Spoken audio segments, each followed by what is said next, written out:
Hello and welcome to Fast and Factual on Firstpost, where we get you the top 50 stories from around the world. I'm Alison Lagrange, coming to you live from Durban, South Africa. Let's begin.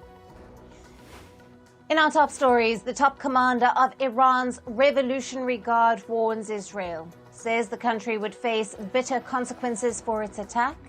Warning follows Iranian Supreme Leader Ayatollah Ali Khamenei's remarks. The Iranian leader said that Iranian officials should determine how to respond to Israel. Israel struck Iranian military sites on the 26th of October, killing 4 soldiers.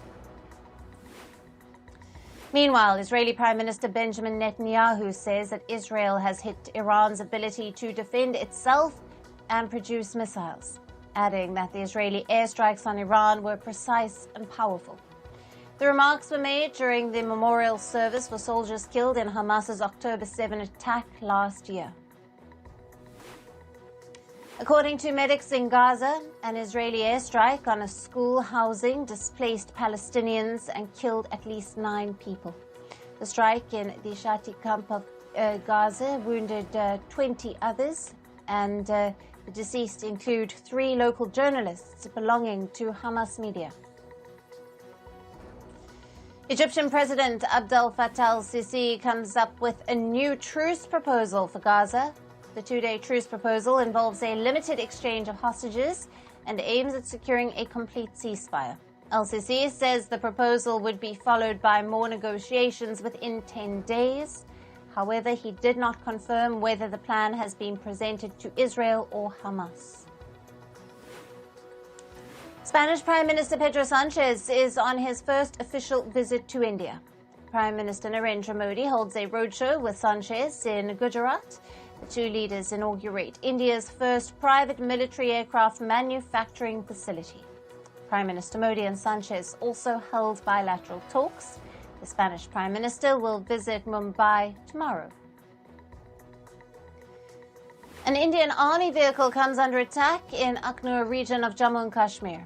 3 terrorists fired multiple rounds on the army vehicles. 1 terrorist was killed in the gunfire exchange, and security forces swiftly sealed off the area and launched a manhunt. North Korea accuses South Korea of sending drones into its territory for political purposes. The North Korean Defense Ministry cites infringement upon the country's sovereignty. According to the ministry, South Korean drones flew over Pyongyang at least thrice this month. South Korea calls the accusations a unilateral claim. Republican presidential candidate Donald Trump holds a rally at Madison Square Garden in New York. During the rally, Trump criticizes his rival Democrat candidate Kamala Harris. Trump calls her grossly incompetent and a very low IQ individual. Trump pledges to enforce the largest deportation program in U.S. history if elected to power. Meanwhile, former First Lady Michelle Obama joined Kamala Harris at her rally in the swing state of Michigan. She criticized Republican presidential candidate Donald Trump. She says some Americans are ignoring Trump's gross incompetence and that a vote for Trump is a vote against women's health. And the Georgian President Salome Zurabishvili has called for mass protests. The call for protests is to oppose the disputed parliamentary election. The Georgian leader calls the election results a total fraud, and the ruling Georgian Dream Party claimed victory in the polls with nearly 54% of the votes. And Japanese Prime Minister Shigeru Ishiba says that he will stay in office to avoid a political vacuum. The remarks come after his Liberal Democratic Party, or the LDP, loses majority in the snap parliamentary elections. Japanese Prime Minister blames the election debacle on suspicion, mistrust and anger over a funding scandal. The LDP secured 191 seats, marking its worst performance since 2009. And in Uruguay, no presidential candidate wins majority votes in the first round of voting. The South American nation will hold a runoff election on the 24th of November. The opposition leftist leader, Yamandu Orsi, and the ruling coalition's Alvaro Delgado are set to face off in second round of voting. Orsi got 43.2% of the votes, while Delgado got 28% of the votes in the first round. And in Bolivia, former President Evo Morales claims that he came under an attack.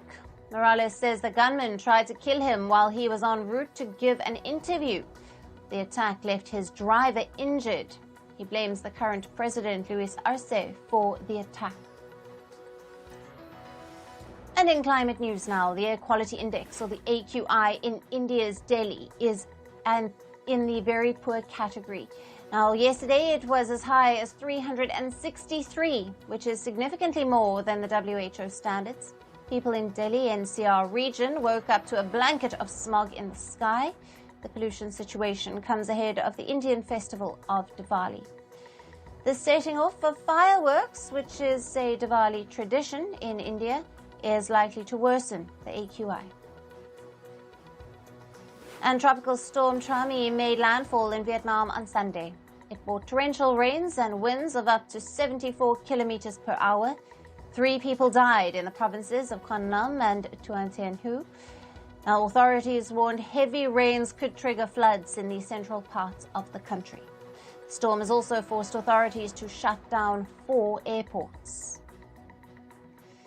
Meanwhile, the Philippines is reeling from damage caused by tropical storm Trami, and the death toll in the country has risen to 130. Now, Trami made landfall in the Philippines on the 24th of October. Rescue operations are on to look for the dozens of missing citizens. Trami is the deadliest storm that the Philippines has seen this year so far. Meanwhile, danger of another storm looms over Philippines after Trami. The Southeast Asian country is bracing for Khamenei. Now, forecasters say the Khamenei will intensify into a typhoon by tomorrow. It will cross an island in the north of the archipelago country on Wednesday.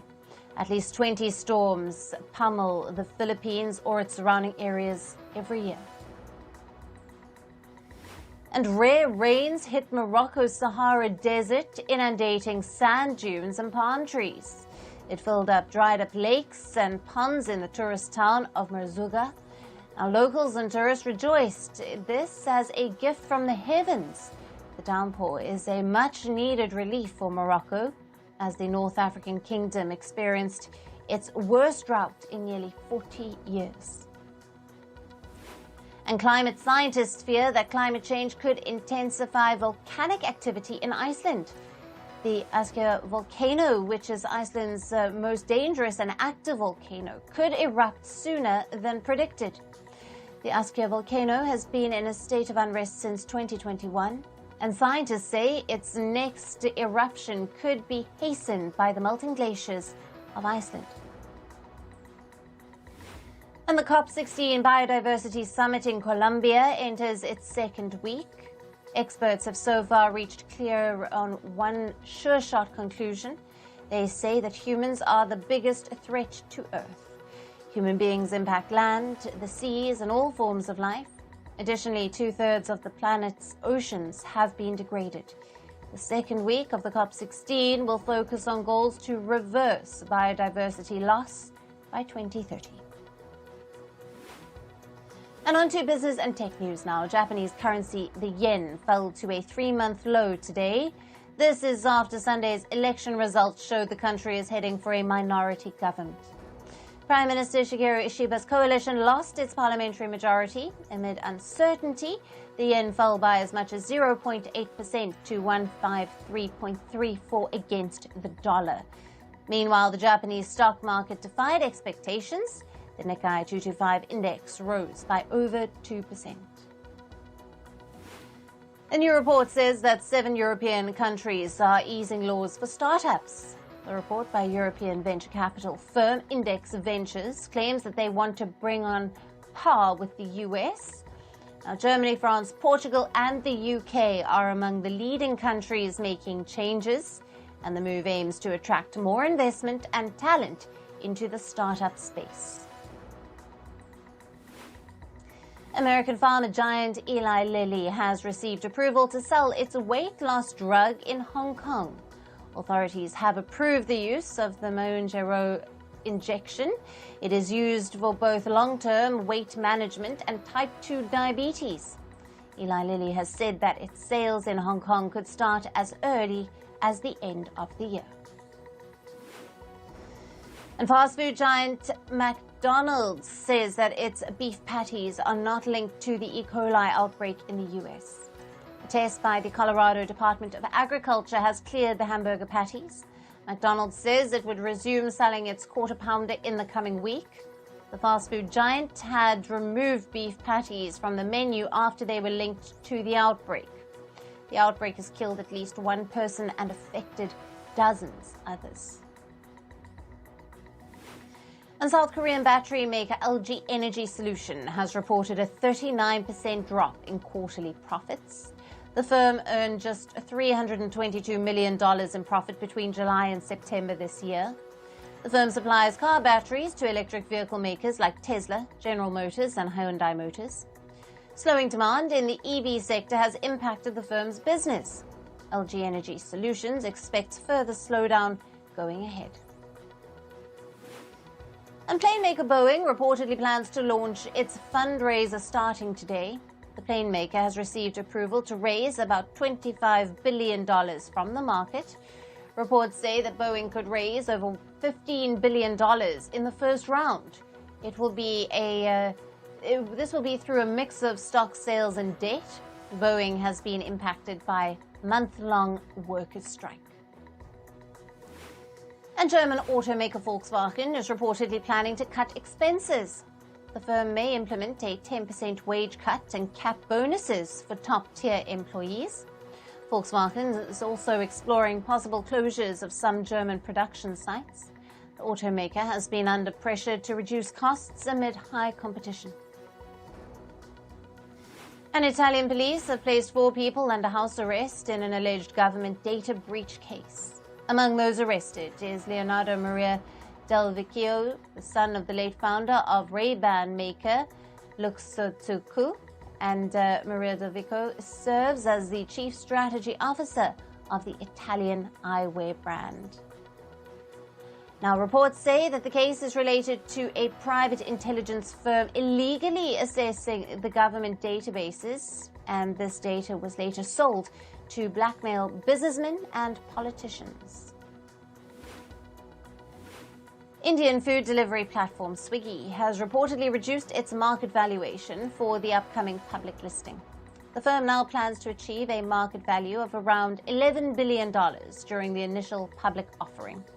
Earlier, it aimed for a valuation of $15 billion. Swiggy's IPO is set to open in November. More than 30 foreign investors are expected to buy stakes in the firm. And Taiwan's TSMC has reportedly stopped sending chips to Chinese chip designer Shopko. Now, this comes after one of TSMC's advanced chips was found in a product of Chinese smartphone maker Huawei. The chip was reportedly similar to what the Shopko ordered from TSMC, and the US has barred the shipment of advanced chips to Huawei, citing national security concerns. Now, Shopko says that it has no business relationship with Huawei. And moving on to sports news, and we start with cricket. Gary Kirsten resigned as the head coach of Pakistan. The South African was the coach of Pakistan's one-day and T20 international formats. Kirsten lasted barely 6 months in the role. He stepped down just ahead of Pakistan's ODI series in Australia. And former Indian cricket captain MS Dhoni hinted at making his possible return for IPL 2025. He says he wants to enjoy his last few years of cricket. There are still doubts over Dhoni's availability for the 2025 edition of the Indian Premier League. Meanwhile, IPL franchise Chennai Super Kings CEO said last week that he was hopeful that Dhoni will be a part of the upcoming IPL season. And moving on to football, Barcelona thrashed Real Madrid 4-0 in a La Liga league match. Now, Robert Lewandowski opened scoring for Barca with 2 back-to-back goals. Lewandowski's goals came in the 54th and 56th minute as Real Madrid struggled to make a comeback. Barca's teen sensation Lamine Yamal had extended the lead in the 77th minute, and this was followed by Rafinha's 84th minute goal, which handed Barcelona a dominant victory over Real Madrid. And Arsenal and Liverpool played out a 2-2 draw in a Premier League match. Bukayo Saka opened the scoring for Arsenal in the 9th minute, but Liverpool's Virgil van Dijk equalised in the 18th minute. Arsenal struck again just before half-time, and Mikel Merino scored a goal to give Arsenal a 2-1 lead. Towards the end, Mohamed Salah came to the rescue for Liverpool to salvage a 2-2 draw. Meanwhile, Chelsea beat Newcastle 2-1 in the Premier League. Nicholas Jackson gave Chelsea a lead in the 18th minute. Newcastle's Alexander Isak scored the goal in the 32nd minute to level the score. And 2 minutes into the second half, Chelsea's Cole Palmer gave his team a 2-1 lead. And in tennis news, Britain's Jack Draper won the Vienna Open yesterday. Draper defeated Russia's Karen Khachanov 6-4, 7-5 to win the title. This is the biggest title of Draper's career. He has previously won the ATP 250 in Stuttgart earlier this season. And in Formula One, Ferrari's Carlos Sainz won the Mexico Grand Prix. His teammate Charles Leclerc came third in what became a double podium finish for Ferrari. McLaren's Lando Norris finished second, while Red Bull's Max Verstappen came sixth after multiple time penalties. And in pickleball, India's Arman Bhatia scripted history in New Delhi with 3 title wins. Bhatia won all 3 finals of the game at the first flagship pickleball event in the Indian capital. Bhatia won the men's singles title by defeating Dusty Boyer of the United States 8-11, 11-9, 11-8. Arman Bhatia then won the mixed doubles with Dutch partner Roos van Rijk. In the men's doubles finals, Arman Bhatia and teammate Harsh Mehta defeated the Australian-American finalist pair 11-3, 11-2. And in wrestling, India's Chirag Shikhar clinched a gold medal at the Under-23 Wrestling World Championship. The 18-year-old won the 57-kilogram category. Shikhar defeated Kyrgyzstan's Abdimalik Karashov 4-3 in Albania's Tirana yesterday. And in hockey, India secured a bronze medal at the Sultan of Johor Cup Junior Men's Hockey Tournament. The match was pushed to the shootout phase after a 2-2 stalemate. India's goalkeeper Bikramjit Singh made 3 crucial saves during the shootout. The strikers Gurjat Singh, Namneet Singh and Saurabh Anand scored for India, and India finally won the bronze medal match 3-2. And in the world of showbiz, a unique lookalike competition of Timothée Chalamet was held in New York City. The contest features doppelgangers of the Dune actor, all of whom were mimicking his iconic roles. Chalamet even made a surprise appearance at the gathering and met his fans. Meanwhile, chaos descended during Timothée Chalamet's contest. The event blew out of proportion even before the Hollywood star gatecrashed it. The police had to intervene in the overcrowded event. Its organizers were handed a $500 fine over the unpermitted contest. At least one participant was arrested for unclear reasons. And Spider-Man 4 has set its release date for the silver screen. The film will be out on the 24th of July 2026. Tom Holland will reprise his role as Spider-Man in the movie. The film's shooting will start next year. The English actor has headlined 2 Spider-Man films before. And Marvel's anti-hero movie Venom: The Last Dance saw a muted opening at the box office. The film reportedly earned just about $51 million in North American theaters over the weekend. The third franchise of Venom was released on the 25th of October, And filmmakers claim that the low initial turnout is due to a clash with a sports event. The film clashed with the Baseball World Series match between the New York Yankees and the Los Angeles Dodgers. And Diljit Dosanjh kicked off his Dilluminati Tour India this weekend. He dazzled the crowd at the concert in Delhi, which was the tour's first stop. The Indian singer was dressed in all-black outfit with a turban. Dosanjh serenaded his fans with his chart-topping tracks. And the singer next heads to India's Hyderabad for a show on the 15th of November. And Dr. Phil McGraw graced former U.S. President Donald Trump's rally at Madison Square, New York. The American TV personality endorsed Trump for president. Earlier this year, Dr. Phil interviewed Trump. Back then, he refused siding with any political candidate for the U.S. presidential election. And there are claims that Beyoncé's speech at Kamala Harris's rally was copied. A model, Amber Rose, is accusing the Grammy-winning singer of plagiarism. Rose says that Beyoncé copied her speech, which she had delivered at the Republican National Convention in July. Both of their speeches focused on motherhood. The fans' reaction has been mixed, with many defending Beyoncé, as well as Rose.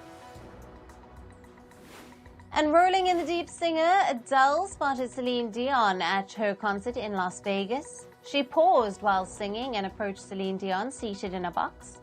Both of them shared a warm hug. The moment brought Adele to tears of joy. Dion was also seen kissing Adele's hand before the singer continued her song.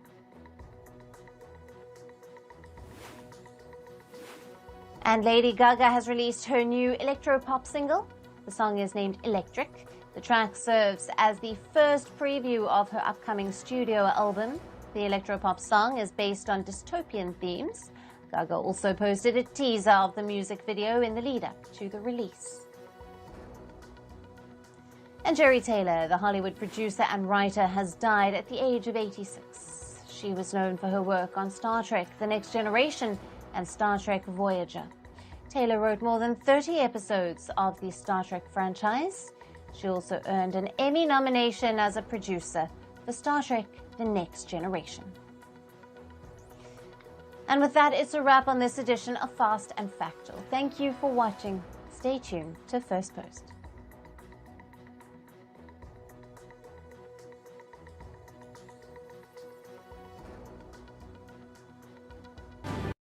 Firstpost.